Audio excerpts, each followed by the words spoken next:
I decorated my wall. Here it is. Hi everyone, welcome back to my channel. If you've been here before, I'm so glad to see you again. If you haven't been here before, my name is Cameron. I make videos about the things I read and the books I enjoy and stuff like that. And every month I do a monthly recap. So that's what we're here to talk about today. We're here to talk about everything that I read in June. Nope, July. The year is going by so fast that I really am struggling to keep up with it.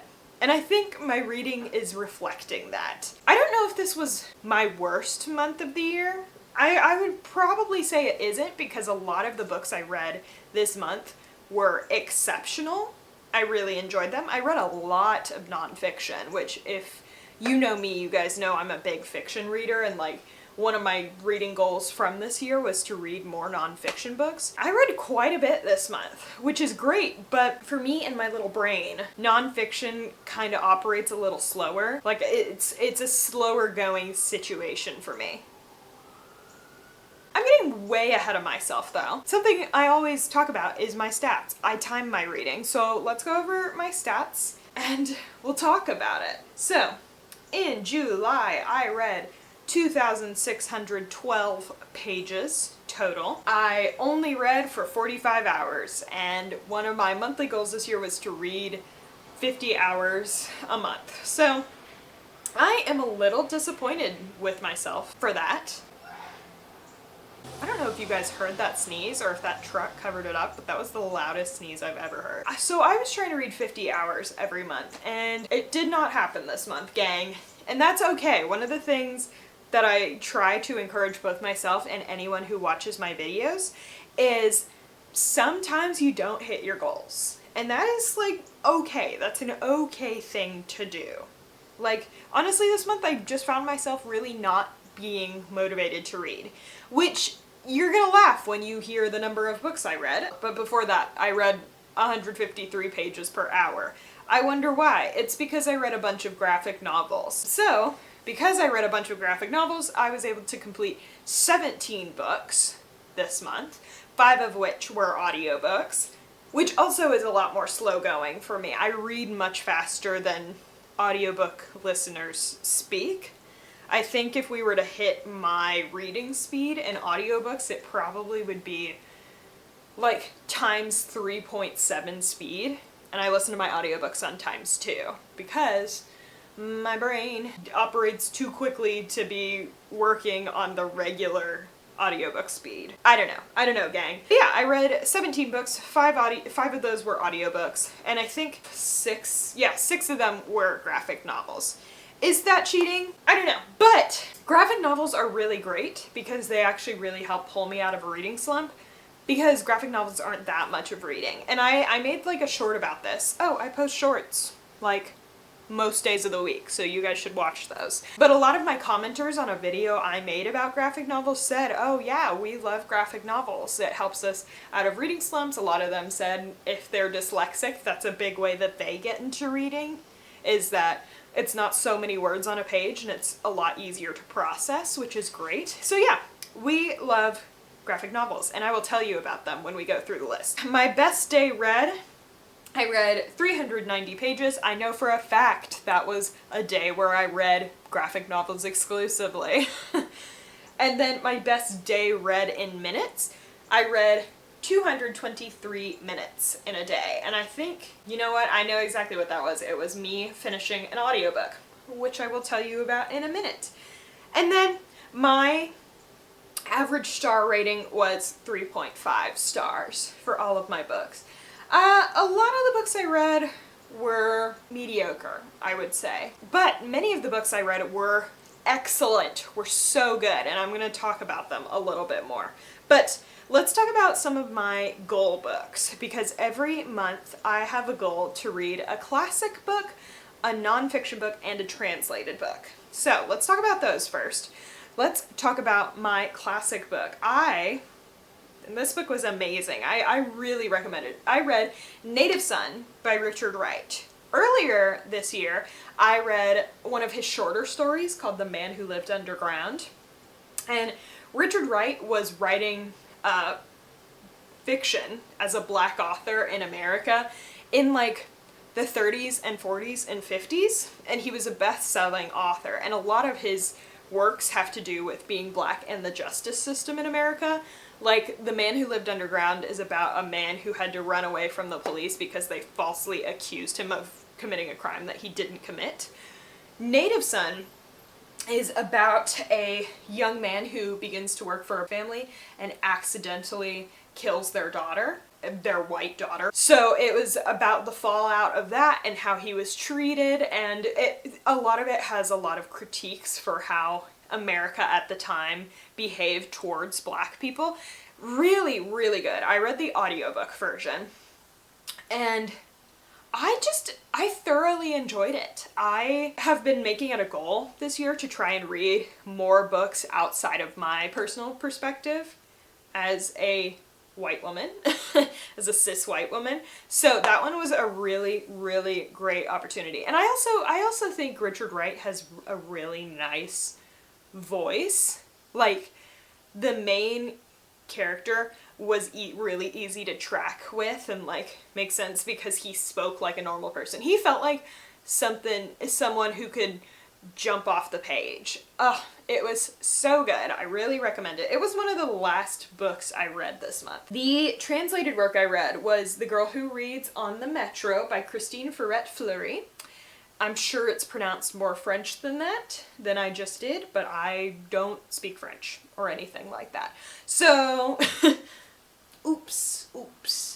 But yeah, it's a work translated from French, and it's a fiction work, and to be honest, it was pretty mediocre. Like, I don't remember a lot of it. Oops. Sometimes that happens where I get to my monthly recap at the end of the month and I'm like, literally, what happened in this book? That was one of them. I didn't love it, but it's about a girl who reads on the metro and the people she encounters and who else she sees reading on the metro, and she stumbles upon this bookshop, and that's what I remember. So if you read it and you enjoyed it, please comment down below and let me know what I missed, because I don't know, maybe it was just translated works are sometimes super hit or miss. If you get a really good translator, I'm tracking. I got it. I'm locked in. I don't know if it was a translator issue or if the contents of the book were just boring to me. I don't know. It's okay. Like, sometimes you can not like things. It's okay. My nonfiction books. This is where I kind of went crazy this month. I read 5 nonfiction books. Unheard of for me, honestly. I am lucky to get through one a month. But yeah, I read quite a bit. Because July is Disability Pride Month, I read 2 books about disability. One was called Demystifying Disability, by Emily Ladau, and the other was Disability Visibility, which was edited by Alice Wong. Demystifying Disability is about just a very basic guide of what is disability, what do disabled people want from able-bodied people, what are we constantly standing up for, stuff like that. Really interesting read if you don't know someone who is disabled, or you've never really interacted with that community. I think this is a really, really great resource for you to use just to learn more and get more perspective in your life from other people. The other one I read, which was Disability Visibility, is a collection of essays written by disabled people, specifically disabled activists. Alice Wong, who edited the work, is also a disability activist. So it was a lot of their own personal stories with their specific disabilities, and just a very, very small look into what it's like being disabled, because disabled people are the biggest minority in the world. Like, disability is also something interesting in the sense that anybody can become disabled at any point in many different ways. So it was really interesting to hear the perspective of a lot of disabled people and what they go through every day and what they're fighting for and stuff like that. So I know Disability Pride Month is over, but if you were interested in reading any works, any nonfiction works about disability, I would recommend both of those thoroughly. I also read 2 history nonfictions, which is not, it's not my genre, gang. That's not what I do. I don't know what it was. Just at the start of the month, I was like, yeah, I want to read more about historical events that happened in the United States.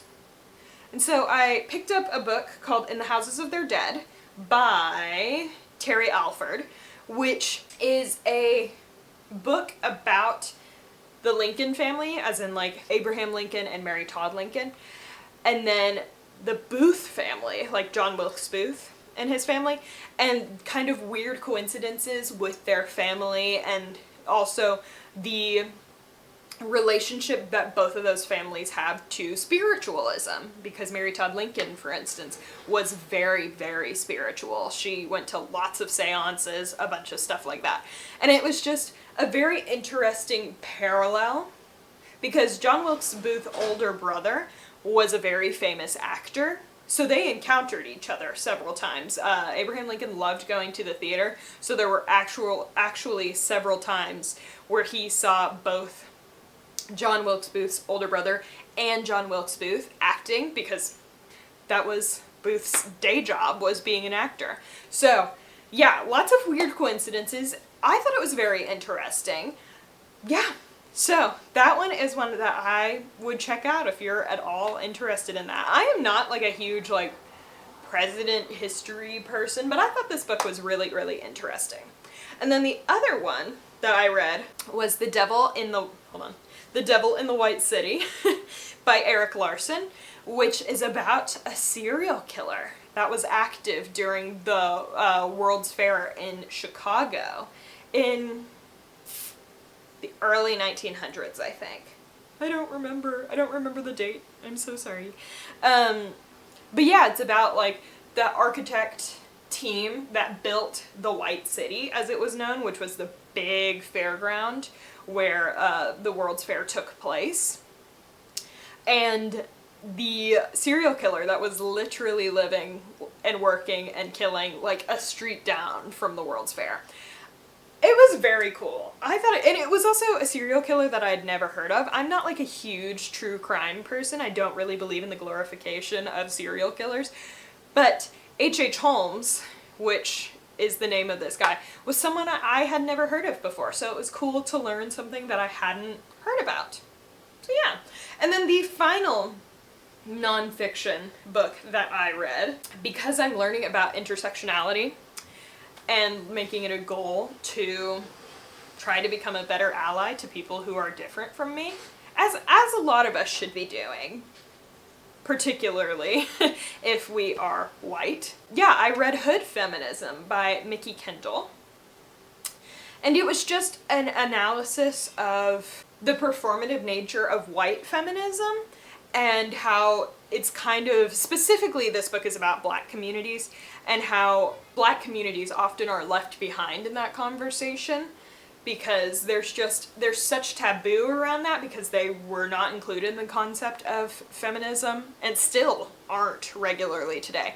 And it also was a discussion of how feminism affects different areas of life, such as housing, food stability, financial stability, and stuff like that. And Mikki Kendall, specifically discussed how a lot of our feminist conversations need to be surrounding equity and helping people around us. Really, really good. I had a really good time reading this. This was the day I read like 200 minutes of the audiobook, was just because I could not stop listening. She is an excellent writer. She does a really great job presenting the information in a way that is blunt and honest, but not like it's so over our heads. So a passage I also really liked was her talking about how she is mean. And that's like, okay, she would rather give you the information than baby you into thinking a certain way, which I just loved. I thought that was so good. Yeah, so lots of really, really good nonfiction reads, and I think I'm in my nonfiction reading era. So if any of you have any nonfiction book recommendations for me, specifically about intersectionality, but if you have like a really cool historical nonfiction for me, I am also happy to read that. I gotta be honest, like I don't know what it is. I've just been really drawn to historical nonfiction recently. So anyway, yeah, so some other books that were kind of a highlight. The graphic novels that I read was a 6-part series called Paper Girls. It's a sci-fi about 4 paper girls, like, you know, paper boys, the ones who dropped off the paper, but there were girls in a certain neighborhood because none of their brothers wanted to do it. So it is a story about them, and stuff goes crazy very quickly, and there's lots of time travel and like dimension travel. It goes crazy. I thought it was very good. I thought the art style was really, really good. So, and I read all 6 of them in pretty rapid succession, so I enjoyed it. My library had them all available, and I was like, heck yeah, I'll check them out. Honestly, I have explained every other book, so I might as well explain like the 4 other ones in like rapid succession. I read Bored to Death, which was a board game shop mystery book, and I thought it was just cute and wholesome. It was very fun. I finished Rainbow Rowell's trilogy. The final book is Anyway the Wind Blows. It's the Carry On trilogy, the Simon Snow trilogy, whatever you want to call it. I finished that. I had a good time reading that. It's a fun book to read if you are a reformed Harry Potter kid. I read The Honeys by Ryan LaSala, which is another kind of mystery thriller. It's very queer, it's very interesting. It is about a kid whose sister dies very suddenly and in a mysterious way, and there's like something going on at the summer camp that she was going to, so he goes to investigate. I thought it was fun. I thought it was really fun. And then the final book that I read was The Husbands by Chandler Baker, which is just a literary fiction where about 2 people who are attempting to move into a neighborhood and what it's like being a full-time working mother, and specifically about how misogyny and like gender differences make it like basically the dads kind of do less work than the women, and it explores that in like a fictional way. It was pretty good. I enjoyed it. I read the audiobook. It was fun. But yeah, that is what I read in July. So thank you all so much for joining me today. If any of these books sounded interesting to you, or you've read them before and you have specific thoughts that you want to get out in the comments, make sure you tag your spoilers, of course. Please let me know. Please comment them down below. If you have any reading recommendations for me, I hope you do. I love getting your guys' reading recommendations. Please comment them down below, and I will try and take care of those when I get to them. And yeah, so turn your fan on because it's very, very hot outside. Go buy yourself a new water bottle. Everybody needs a handy little water bottle. I have my giant water bottle that I carry everywhere with me that I love. So go buy yourself a new water bottle and go visit your local library. I will see you all later. Goodbye.